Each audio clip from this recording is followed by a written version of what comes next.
So hello everyone, ये है एक story time about my hostel. जब मैं 1 महीना हॉस्टल में रही थी और वो मेरी लाइफ का सबसे बड़ा रिग्रेट भी है। तो आपसे वो गलती ना हो इसलिए वीडियो में शेयर कर रही हूँ। तो हुआ क्या था, जब मैंने अपनी 12th क्लास पास करी थी तो मैंने लड्डू कॉलेज में एडमिशन लिया था। अब मैं कॉलेज का नाम नहीं बता सकती क्योंकि उस कॉलेज में मैं अभी भी पढ़ती हूँ। और हॉस्टल का नाम रखा था हम जलेबी हॉस्टल। तो लड्डू कॉलेज का ही वो हॉस्टल था क्योंकि वो कॉलेज एक गवर्नमेंट कॉलेज है, उसी का वो हॉस्टल था।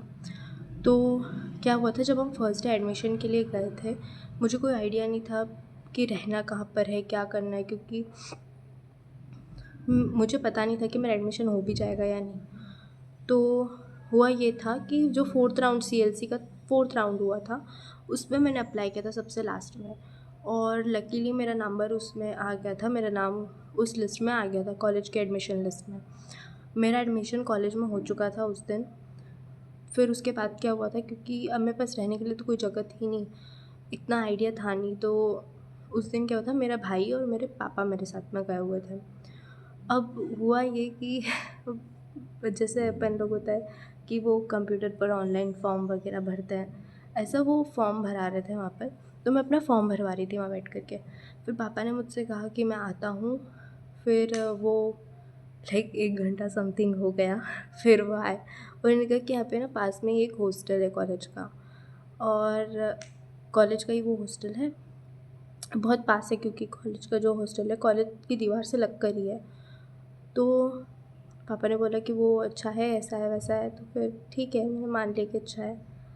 फिर क्या हुआ, जैसे जो कॉलेज के जो वो होते हैं गार्ड्स होते हैं, बेसिकली उन्होंने उनको बताया था कि यहाँ पे कॉलेज है और वो कॉलेज का ही हॉस्टल है।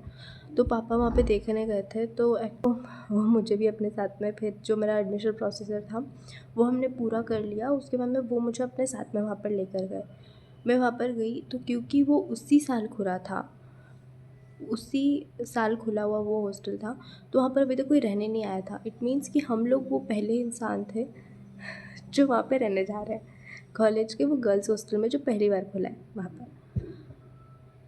ठीक है, तो जब वहाँ पर मैं गई, मैंने सब कुछ देखा, तो मुझे लगा कि ठीक है, इतना जम जाएगा। क्योंकि वहाँ पर ऐसा था कि वहाँ पर ना एक रूम में 4 बेड थे, 4-4 कॉर्नर पर, चारों कॉर्नर पर एक एक बेड लगा हुआ था, एक खिड़की थी, और सबकी अलग अलग टेबल्स थी पढ़ने की, 4 टेबल्स भी थी पढ़ने की, और 4 अलमारियाँ भी थी, सबकी एक एक अलमारी ऐसा था वहाँ पर। और वॉशरूम कॉमन था, मतलब सभी लोग वॉशरूम का पूरा कॉमन एरिया था और रहने का बिल्कुल अलग एरिया था।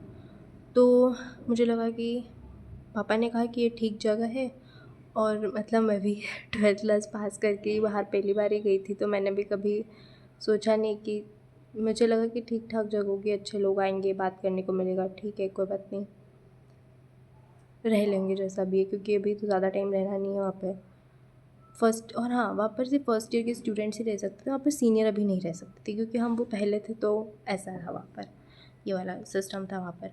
लेकिन मुझसे सबसे बड़ी जो गलती हो गई, जो आप लोग कभी मत करना ड्यूरिंग द चेकआउट, अगर कोई लड़की जो एक छोटे टाउन से एक बड़ी सिटी में किसी कॉलेज वगैरह में एडमिशन लेने जा रहे हो और वहाँ पर रहने का प्लान कर रहे हो, तो ये गलती बिल्कुल मत करना।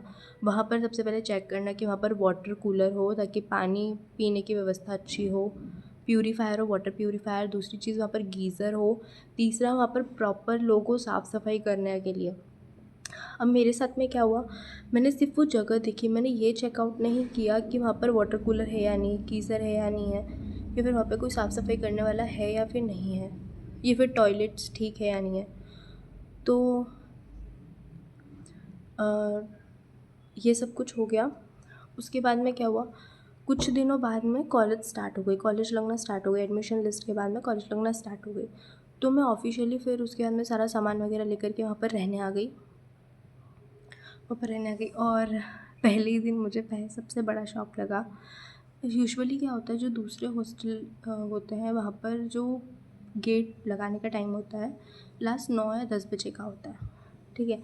लेकिन ये हॉस्टल का टाइम था 5 बजे, सीरियसली, क्योंकि 5 बजे ही हमारी क्लासेस ख़त्म होती थी। तो इसका मतलब ये था कि आपको कॉलेज लेक्चर अटेंड करने के बाद में आप कहीं नहीं जा सकते, आपको डायरेक्ट हॉस्टल ही जाना पड़ेगा 5 बजे। भले से आपकी 5 बजे कोई क्लास है, कुछ है, उससे उनको कोई फ़र्क नहीं पड़ता, 5 बजे आपको वहाँ पे रहना ही पड़ेगा, ठीक है। तो ये सबसे डिसअपॉइंट पॉइंट मुझे लगा था। तो पहले जिस दिन हम लोग गए थे, तो वो होती है ना वार्डन वार्डन की असिस्टेंट, तो वार्डन की असिस्टेंट जो थी, उन्होंने मुझे वो दिखाया था, पूरा रूल बताए थे कि यहाँ के ये रूल है, तुम यहाँ नहीं जा सकती, तुम ये नहीं कर सकती, यहाँ पे ऐसा नहीं है, वैसा नहीं है, ऐसे करके उन्होंने मुझे सारे रूल बताए थे। तो मुझे बहुत ज़्यादा गुस्सा आया उस बात पे, क्योंकि मैंने सोचा था कि जैसे मुझे लगा था कि उस हॉस्टल बंद होने का टाइम क्या था, बंद होने का टाइम मुझे लगा था कि 7 या 8 बजे तक होगा। तो काफ़ी है ना, मतलब हम कॉलेज को 5 बजे भी छोड़ते हैं, तो हम दूसरा काम कर सकते हैं, घूम सकते हैं, पढ़ सकते हैं, लाइब्रेरी जॉइन कर सकते हैं, और भी कई सारी एक्टिविटीज़ को सीख सकते हैं।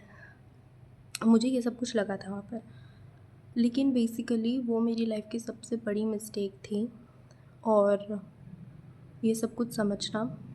और फिर क्या हुआ था, जो वार्डन थी, उन्होंने, मैंने कहा कि मेरे पेरेंट्स मेरे साथ में आए हैं, आप उनसे अलाउंस ले लो, उनसे साइन वाइन करवा लो, फिर 7 बजे का तो एटलीस्ट टाइम दो, 7 नहीं तो 6 बजे का तो टाइम दो, 1 घंटा एटलीस्ट, ताकि मैं लाइब्रेरी ज्वाइन कर सकूँ, और हमारी क्लासेस, सबसे बड़ी चीज़ तो ये थी कि हमारी क्लास ही 5:30 बजे छूटती थी। तो 5 बजे मैं कैसे ही अंदर आऊँगी, मेरा तो लेक्चर ही छूट जाएगा ना, वो वाला। तो मैंने उनको कहा था कि इतना कर लो, ठीक है। तो फिर क्या हुआ, एकदम से यहाँ पे एकदम एनिमी वाली पर्सन आ गई, जिसको हम बुलाते हैं सुरपंखा, ठीक है, उसको हम सुरपंखा बुलाते हैं। तो वो सुरपंखा वाली लेडी वहाँ पर आ गई, जो कि एक्चुअल वार्डन है वहाँ की, ठीक है। I don't have any idea कि वो वार्डन वगैरह क्या है वहाँ की, ठीक है। वो एकदम से आ गई उसकी गाड़ी से निकल के, और उसने आते ही जस्ट, मैंने सिर्फ उससे इतना कहा कि मैम अलाउंस ले लो, और मुझे 1 घंटा थोड़ा सा फ्री कर दो। She started to fight with me. उसने मुझसे, मैंने सिर्फ उससे इतना कहा, और वो चालू हो गई। वो बोलती है, हमें पता है कि बच्चे क्या करते हैं, इधर उधर घूमते हैं, कुछ काम तो रहता नहीं है उन लोगों को, और एक लेक्चर छूट जाएगा तो कौन सी बड़ी बात हो जाएगी। और ये उसने मुझे बोला। और सबसे बड़ी चीज़ जो मुझे सबसे ज़्यादा फ़नी लगती है, उसने ये कहा कि मेरी बेटी कैटरीना कैफ से कम नहीं हो, एंड तुम कैसी दिखती हो। उसने लिटरली मेरे फेस के बारे में ये चीज़ कही। मुझे मालूम है उसकी बेटी कैटरीना कैफ नहीं दिखती, because we are Katrina Kaif person तो एक ही है। उसने मुझसे ये कहा, and then she started on my marks. उसने कहा कि क्या मार्क्स है तुम्हारे, चलो इतना इतरा रही हो तो बताओ।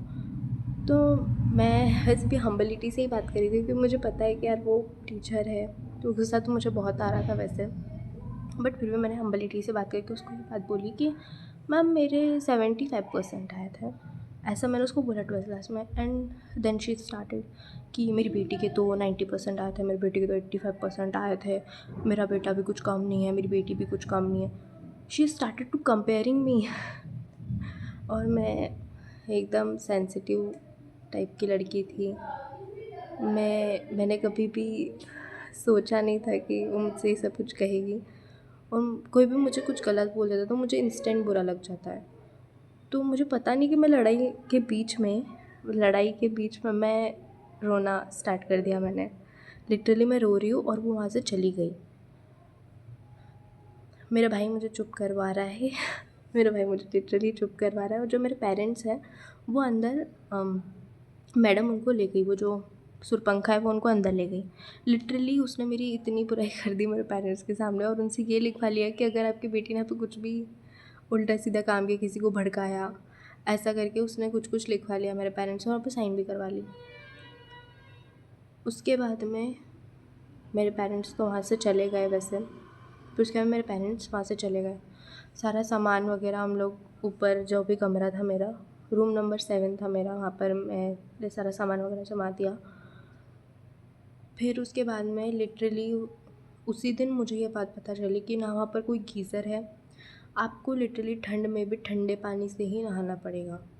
यह है। दूसरा, वॉशरूम इतने ज़्यादा गंदे, I can not even tell you, इतने गंदे, जो लिटरली लोग पॉटी वगैरह करके फ्लश भी नहीं करती थी लड़कियाँ।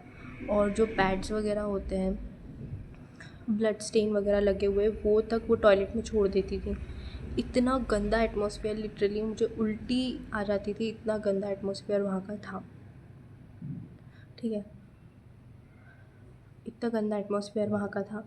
और मुझे ये बात भी पता चली कि एक हफ़्ते पहले ही वहाँ पर कोई साफ़ सफाई करने वाला नहीं था, तो जो लड़कियाँ थीं उन्होंने ही मिलकर वहाँ पर हॉस्टल की साफ़ सफाई करी थी। ठीक है, ये सब तो ठीक ही, ये सब कुछ था वहाँ पर। और ऊपर से खाना, आई लेट टेल यू, खाना इतना गंदा, छी, मतलब चावल कच्चे कच्चे से चावल, दाल पूरी पानी की पानी, मतलब बहुत ही ज़्यादा गंदी हालत थी मेरी।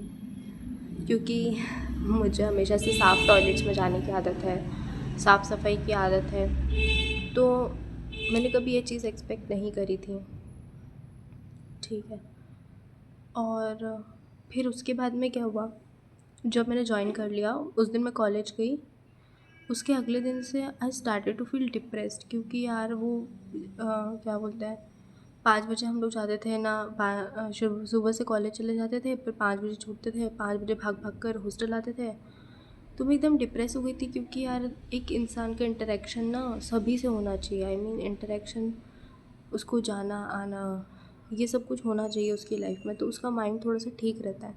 मेरा ब्रेन अपने आप डिप्रेस होने लगा था, मैं रोती थी क्योंकि मुझे वहाँ पर नहीं रहना था। और एक पॉइंट छूट गया मेरा जो मैं बताना चाहती थी स्टार्टिंग में, वो ये था कि जैसे जब हम लोगों ने सिर्फ वो जगह देखी थी ना, मैंने आपको बताया था जब वो जगह मैंने देखी थी, वहाँ पर हम लोग पहले ही फ़ीस भराए थे, मेरे रहने से पहले ही मैं फ़ीस भर कर आ गई थी वहाँ पर। तो उन्होंने मुझसे कुछ 45,000 रुपीज़ भरवा लिए थे, पूरी साल की फ़ीस उन्होंने मुझे भरवा दी थी फर्स्ट ईयर की। और ना उनके पास कोई सुविधा थी ना कुछ, उन्होंने मुझसे पैसे वगैरह भरवा लिए थे, बात मुझे उस टाइम में नहीं पता थी।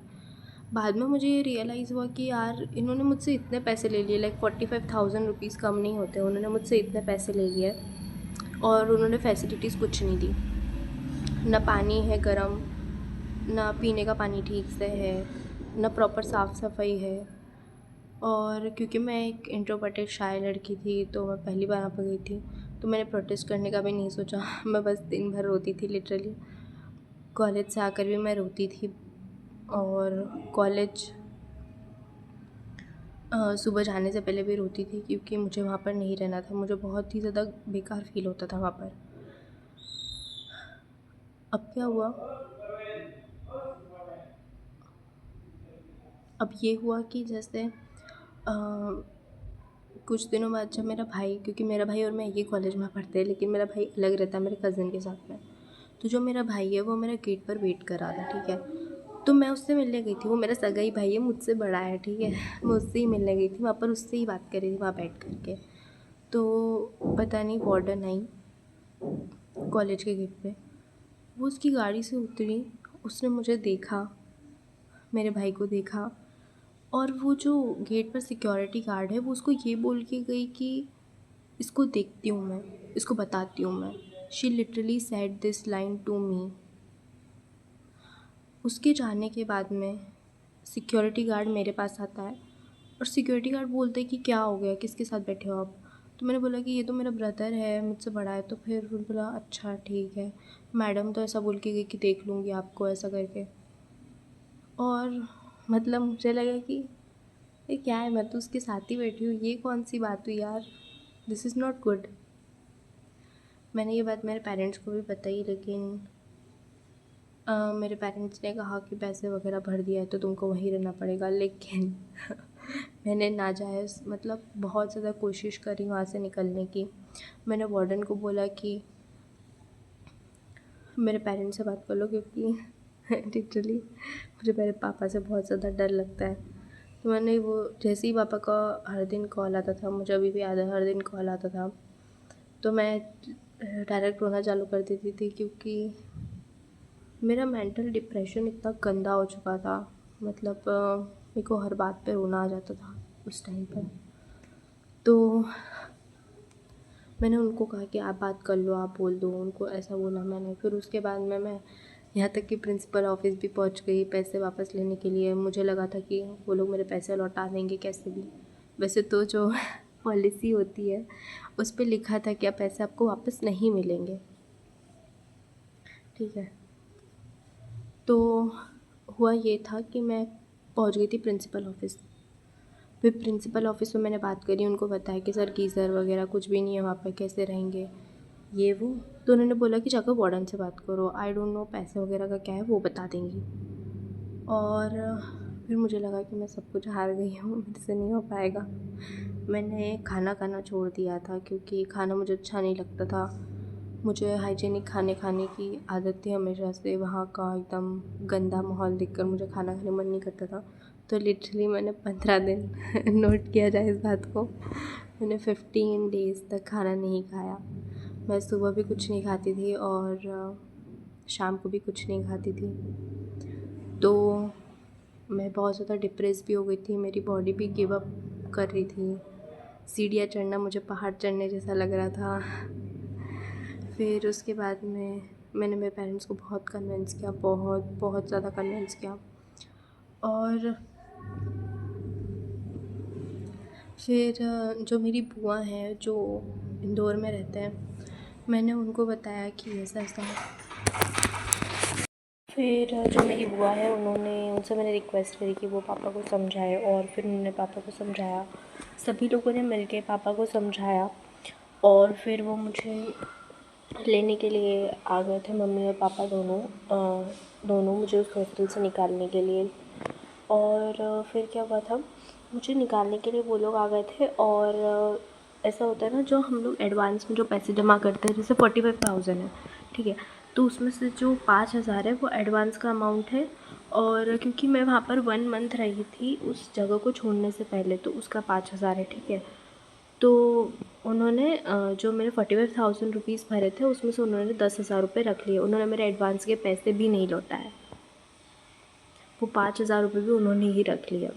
तो मेरे एडवांस के पैसे भी उन्होंने रख लिए और मुझे सिर्फ 35,000, हाँ, उन्होंने मुझे 35,000 लौटाया उस टाइम पर।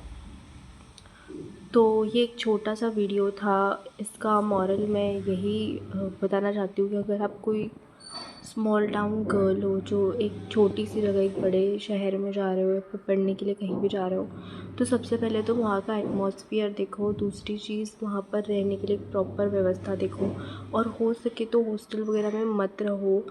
एक रूम ले लो, रूम पार्टनर अपना कोई भी ढूंढो, अपने हाथों से अपना खाना बनाओ, अपने हाथों से साफ़ सफाई रखो, क्योंकि ये सारी चीज़ें आप हॉस्टल से एक्सपेक्ट करोगे तो ऐसा कभी भी नहीं हो पाएगा। तो इससे बेहतर है कि आप एक रूम ले लो और अपना एक रूम पार्टनर ढूंढो, ताकि आपको जो एक्सपेंसेस है वो भी आपके शेयर हो जाए और जो रिस्पॉन्सिबिलिटीज़ है वो भी शेयर हो जाए। खाना भी अपने हाथों से बना लोगे तो आप बीमार भी कम पड़ोगे। तो थैंक्स, आज के वीडियो के लिए इतना ही। Like, share and subscribe my channel for more information. Thank you so much.